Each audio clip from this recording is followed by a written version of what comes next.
Welcome back, Shalligators. Today we're going to talk about a celeb that I don't think we've ever mentioned, but she is a YouTuber and she's also a talk show host and a makeup artist, Jeannie Mai. Why are we talking about Jeannie Mai? Why are we talking about her?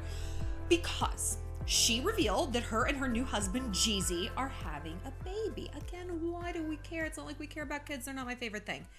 Because Jeannie used to be married to her husband, like Freddie, I don't care, for almost a decade. I mean, they were together for a really, really long time. And she said, or sources said, whatever, that they broke up because she did not want kids and he did.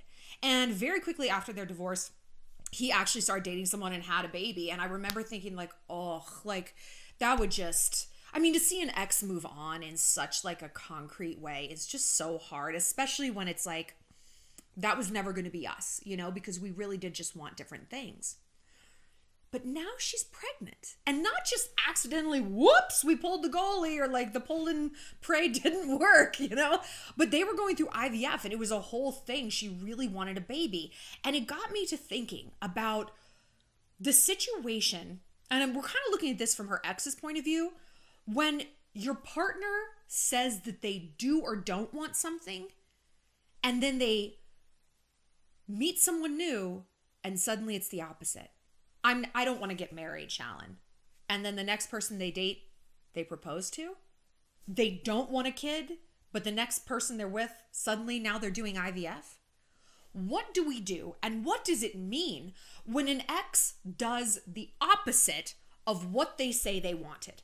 What does this mean? And how can we get our head around this and move on and not take it, I don't want to say not take it personally because it certainly feels super personal, but how can we unpack this and move forward and learn from it? We're going to break it all down, but before we do, I just want to remind you guys that if you have a question of your own, you want to connect with me one-on-one, head to my website, shallonlester.com, and click submit a question. You can do an Instagram review. You can submit a question about like dating, friends, family, anything you want. It's an email to me. And you can also elect to have it answered in just 24 hours because I know sometimes you really need help and you can't wait. But if not, I get back to you within a week. And so that's a pretty good option too. Or if you want a little video chit chat with me, head over to Cameo. I'm Shallon XO. It's a fun little present for like a birthday, a wedding shout out, anything like that. Pep talk if you need something, or yeah, to get some advice on that platform and like see me in all my grubby glory sitting in my bed talking to you. Okay, let's talk about Jeannie. I thought, okay, this is kind of like maybe a post-divorce like rebound. You know, you date the guy who's like totally outside of your typical dating wheelhouse. JEEZY's like a rapper and a mogul and like very much into that look and that lifestyle. Her ex-husband's like, I think he looks kind of like a closeted youth pastor. Do you know what I mean? Like V-necks and like necklaces. Do you know what I mean? But I guess he's like a rancher or I don't care. I don't care who he is because they're not together anymore. But I care about their dynamic because, like we were saying, it's so interesting that she did such a 180. So Jeannie is 42. So I say this because like, it's not like she was 23 and it's like, I don't want kids. Like she was a full-grown adult, probably knew herself pretty well. She had an established career and she's like, you know, I don't feel it. And we have talked a lot here on this channel about wanting kids or not wanting kids and how society reacts to you and how to reconcile that if you don't think you want children. I don't think that I do. And I always say it's like, you know, I reserve the right to change my mind, but in the season that I'm in, and maybe it's an evergreen season, like, no, I don't want kids. And so I kind of always like kept an eye on Jeannie for this reason because I was like, yeah, like I get you. YouTube, I've done hosting stuff, no kids, like, and it is hard to find a partner who is cool with that. And, you know, especially since I date younger guys, you know, they say, yeah, at 24, they don't want kids, but you get into a serious relationship 3 years down the road, they might be like, okay, I do. And you're like, I still don't, / maybe I'll be too old. Anyway, I digress. My point is, ostensibly, she was old enough when she said, I don't want kids, that she conceivably wasn't going to change her mind, right? You know, if someone's in their late 30s, they say no. Okay, like they probably know. But she did change her mind to the point where her and JEEZY have been dealing with IVF, which sounds like an absolute hellscape, to get to have something that you have to push out of your body. Do you know that? It comes out. It exits. Yep, the same way it came in. That's how it gets out. I don't know if people really know that. And I think you poop. I think you poop when you give birth. Whew, hats off to moms. Couldn't do it. Anyway, I can't help but wonder what her ex-husband is thinking. If he's like, oh, we could have maybe still been together. I'm sure he's happy with his life and his new chick and his new baby, but how do you not think of what might have been? And how do you not come to the conclusion of what's real and what's not? Did you ever see the movie When Harry Met Sally? Love it. It's such an amazing case study. But there's this part where Sally is having like a meltdown because her long-term boyfriend, who she was with for like 5 years or something, and never married, never had kids, she finds out that he's like getting married to his secretary. Like they've broken up, and he's like very quickly after their relationship ended, he's marrying his secretary. And Harry comes over and she's just like in tatters. And she's like, it's not that he didn't want to get married. It's that he didn't want to marry me. And he's like, that's not true. And she's like, yes, it is. And you know what? That might be true. Mightn't it? I mean, isn't that what goes through our mind? It's not that he didn't want to have kids. He didn't want to have kids with me. It's not that he was too busy to be in a relationship. Well, how is he in a relationship now? Wait a minute. Did he drop out of school? Did he quit his job? Oh, he's probably just dating a girl who doesn't make any demands on his time. Maybe not. The horrible, frightening, in the dark of night truth is, it wasn't actually the circumstances. It was us. Is there anything more chilling than to think that? Maybe. Maybe yes, maybe no. Now on one hand, yeah, it's literally the worst fucking thing in the world. All these excuses, you foisted on something for not working out. He's just really busy. He's just so messed up over his ex. He just like doesn't, he just can't date anyone right now. He's still working through things. He's dealing with anxiety. He's been diagnosed with anxiety despite being a white male in America and having almost nothing to be anxious about. He's so fucking anxious. And then you break up, you finally disentangle yourself, all the while you're still thinking about maybe getting back together. And then 2 months later, what the fuck do you see on Instagram? Him coupled up. And all of the reasoning you had to prop up all of his bullshit behavior seems like it's going out the window. Do you know why it seems like that? Because it is. Because it is. And you go back to the Sally moment. It's not that he couldn't be in a relationship. It's that he couldn't be in a relationship with me. And the next question you ask yourself, and that's what Sally asked herself in the movie, what is so wrong with me? What is so wrong with me? What's wrong with me?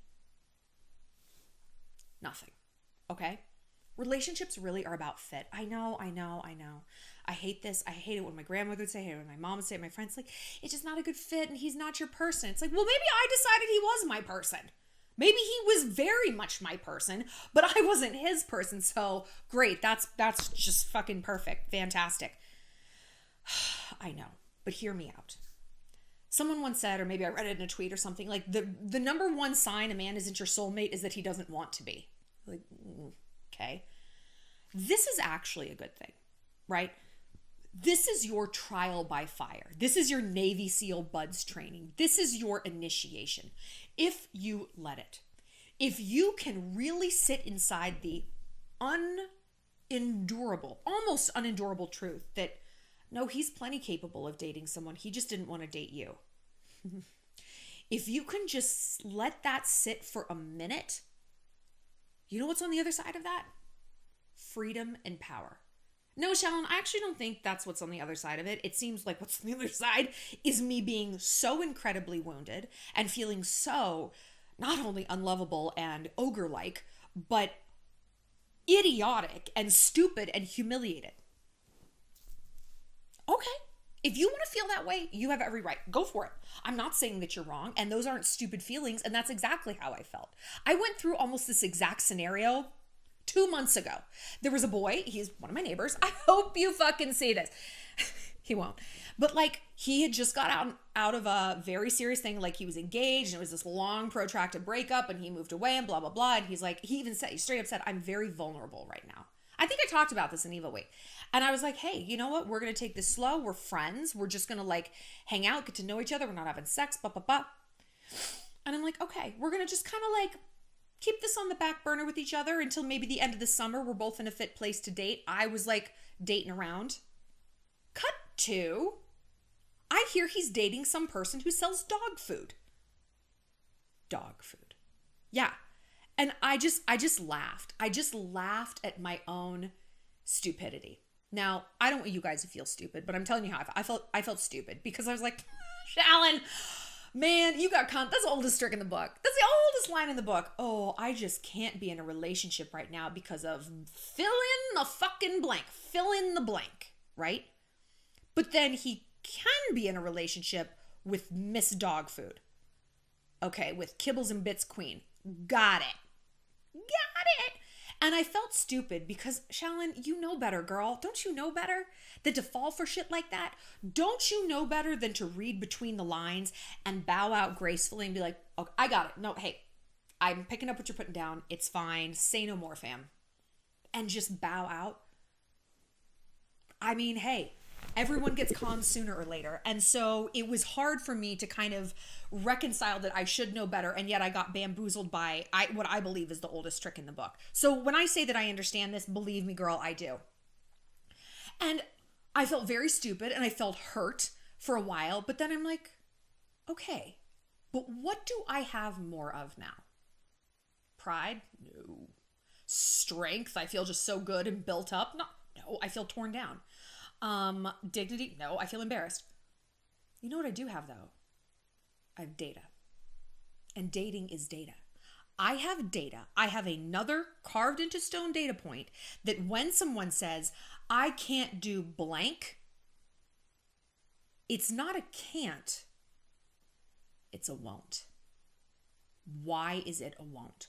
Why won't you marry me? Why won't you have kids with me? We could get to the root of that why. Because at the heart of every breakup, every broken heart, we think that there is this why. That's what we like to tell ourselves closure is, right? I need to know why. Why is he updating his Tinder profile when we said we weren't going to sleep with other people? Why does he ghost me every 4 weeks, almost like fucking clockwork? Okay. What closure actually is. We've done a lot of videos about closure. Closure is not, ooh, I want to unravel this mystery. Closure is, I want to get you in front of me so that I will give you one last chance to talk me out of leaving you. That's what closure is. But I digress. I have gotten to the root of some whys before. I've found out why they were ghosting. I found out why they were emotionally unavailable. And you know what? It changed nothing. It changed nothing. It's the talking dog metaphor. My dog, Cowboy, he can't talk. I could ask him any question. I could ask in a nice voice or a mean voice. It doesn't matter. He's always just going to stand there looking at me with his big dinosaur eyes and his floppy velvet ears. And that's as much as he can do, is bark and stomp his little paws and look at me. And I don't concern myself with why. Why can't he talk? Because it doesn't matter. Because it has nothing to do with me. He's not purposely withholding this incredible narrative. He's not Oxford educated. He cannot talk. And I didn't do that. And I can't fix it. I'm just like, okay, well, you can't talk. We're moving on. I'm not going to ask you to. We don't seem to do that with human men. Some men are dogs that can't talk, right? Why doesn't he want to marry me? Girl, who fucking cares? He just doesn't. Because the deeper you get into the why, the more you erode yourself. Because the more you ask, the more you try to dig into that, you're giving validity to his why. You're making that argument make sense. You're giving it a weight. He doesn't want to marry me because I'm overweight. Let's say that's the fucking truth. Who gives a shit? Fuck him and his pencil dick. Like, who cares? That doesn't make it right. That doesn't make it true. That doesn't make it the way every other man is going to feel. That just means that's his own dumbass reasoning. Who cares? Who cares what he has to say? So don't go down this trail of why? Why does Jeannie want babies with JEEZY and not with me? Is it because I look like a homosexual youth pastor? I don't know. Don't go there. So if we can avoid falling into that why spiral of untangling to our heart's detriment, precisely why a guy chose this girl over you, or why he didn't want to marry you and he did want to marry her.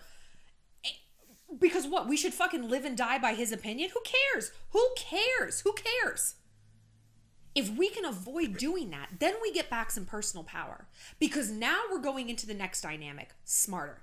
Now, when someone is like, oh, I can't do this, I can't do that, we're like, okay, I'm gonna stop you right there. Your anxiety, your ex-girlfriend, your work schedule, your blah, blah, blah, blah, blah. What it actually is you just don't feel that for me. And that is horrifying. It's horrifying and it hurts. But if that is what's playing out, if that is the way it is, I am doing myself no favors by plugging my ears and shutting my eyes and pretending otherwise. And coming up with a litany of excuses. Oh, we just value our freedom. That's why we don't want to get married. Well, he doesn't want to get married, you know. How is that serving you? Walk in the light of the truth. And people are going to go out of their way and they're going to say anything they have to avoid uttering the words, I'm just not that into you. It's anxiety. It's the schedule. It's the ex. It's the baby mama. It's the regular mama. It's the job. It's whatever. I don't want to do that. Blah, blah, blah. Nobody wants to look someone in the eye and say, I just don't like you. I'm just not that into you. Even sociopaths don't do that. Like they don't. They're manipulative and they'll keep you around for their own aims. They will very rarely just be blunt like that, right? Most people, whether on the good side of the spectrum or on the bad, don't say that. So we have to get adept at reading between those lines. It's like, okay, I got it. And excuse ourselves and bow out gracefully. Why? Why do we need to do this? Because why do we need to stay plugged in? Again, like this is the dynamic that's at play. They're just not that into you. My dude, he was just not that into me. Why? I feel like I've said why a trillion times. I should do a drinking game with this. But like, yeah, I mean, I guarantee I'm hotter than this dog food person. Who cares why? Who cares why? It doesn't really change anything. So for me to, again, go down that path doesn't arm me with anything for the future. It gives more power to someone who has no place in my life. It makes my self-esteem live and die by their judgments. Nah. I don't fucking think so. For what? Is that going to change anything? Am I going to twist myself into a pretzel to be who they want me to be? I spent a lot of years doing that. I spent most of my dating adult life doing that, right? Who do you want me to be? That? Okay, great. Oh, you don't like, no, what? I would never be that. Of course, yes, fine. And that creates very bad, toxic, embarrassing, frivolous relationships. And you know, the fact of the matter is, boys lie to us, but not as much as we lie to ourselves, right? We all know friends who are in a situation and it's like, girl, you are the architect of your own misfortune here. Yeah, he might be like leading you down this garden path, little like nudging you in that direction, but you are filling in all the blanks for these excuses. I have one friend, she's dating this guy. He doesn't have custody of his kids. His crazy ex-wife won't let him see his kids. She's just such a bitch. And I'm like, he has 4 DUIs. He lives with drug addicts. Is she really being that unreasonable? Is he the one calling her a bitch all the time? Like, no, you're filling that in because you're team him and you're just foisting like this villain narrative on this woman. And maybe she is a villain. I don't know. But from my standpoint, that's kind of neutral. Seems like she's kind of onto something. I don't know that I'd want my kids in that environment. My point is, if we are our own co-conspirators, we're breaking our own hearts too. When we lie to ourselves, we're leading ourselves down a toxic, bad, dead-end path. We have got to walk in the light of the truth. So if someone is coming up with excuses or even reason, as they might be selling it. No, I really can't date anyone. Like, I have an ex-fiance. Okay, then we don't need to fuck with each other at all. We don't need to be friends. We don't need to say hi at the pool. We don't need to have sleepovers. We don't need to do anything. You come to me when you're a fully formed person. That's what I should have said. Not, hey, it's fine. We can get to know each other. Would you like to keep getting the milk for free before buying this cow? And for me, the milk isn't even sex. It's my fucking personality. There's just the fact that you get to be around me, the fact that people get to be around you and stand in your light and warm themselves by the light of your amazing heart and your fantastic personality and your ambition, those perky tits. They keep getting that for free? No. You got anxiety? Why don't you work that out? I'll see you in 6 months. Your schedule's too busy? Bye. I need a boyfriend who can be around if I've had a bad day. Because look, if it really is those things, if it really is, I'm getting over this chick and, you know, I can't even see straight. If someone actually does really like you, they're going to be like, well, great. I've lost Shallon. And you know what?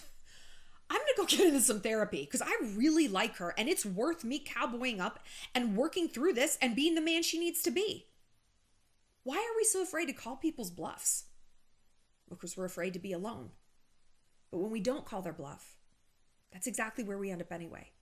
Only not 6 days, 6 weeks later, maybe 6 months, maybe 6 years.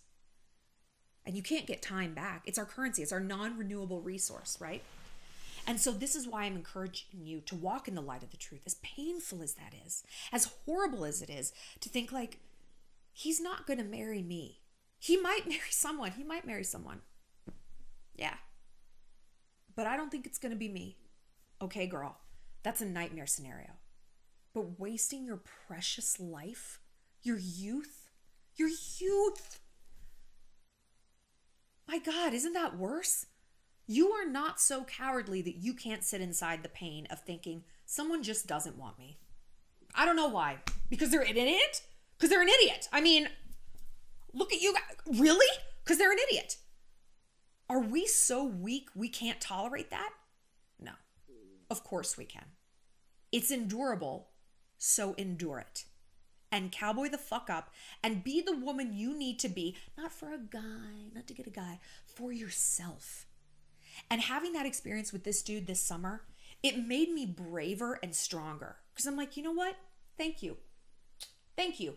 I've now gotten a reminder about keeping vigilant, walking in the light of the truth, not falling for bullshit, reading between the lines. Okay. With honestly a minimum of hassle. We didn't even sleep together. No harm, no foul. Great. Thank you for giving me that note and that lesson. And hopefully for you, that note and that lesson is coming in the form of this video. You don't need to wait till there's another heartbreak, another thing you open on Instagram and like, what do you mean that's a sonogram? Right? I had that experience a few days ago. A dude who was like, I can't commit. Turns out he got married and had a baby. I was like, oh, well, okay. Yeah. Oh, so sorry. And of course it hurts to think that it was you personally. But again, like, it hurts more to waste your time. You just don't feel it all at once the way you do with this. So we got to be brave. We have to think of our own future. And we have to walk in the light of the truth about who we're dealing with and the veracity and the viability of their promises to us and what the future is going to hold. Whatever it is you want, whether it's a baby, whether it's not a baby, whether it's this or that, you can find it as long as you're honest. And I'm not saying Jeannie Mai wasn't honest. I mean, maybe it was like she didn't want a baby with anyone back then, right? Or maybe it was deep in her heart of hearts. She knew she didn't want a baby with that guy. Maybe JEEZY changed her mind. Who knows? Congratulations. I'm happy for her. This seems to be what she wants now. Fantastic. Good for her. But this is another point. Like, if you're with someone and they genuinely don't know, but they're making definitive statements, that's not good either. If you're hinging your future to someone who's wishy-washy about theirs, it's really going to only end up in disappointment because now they've got all the power.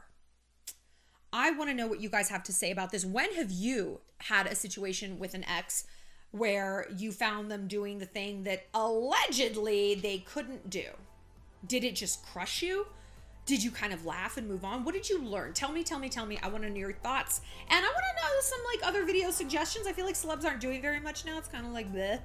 But you know, I'm not going to stop making videos for you guys. I'll see you later. And like I said, if you have any love questions, go ahead and hit me up on my website, shallonlester.com. I'll see you later, Shalligators.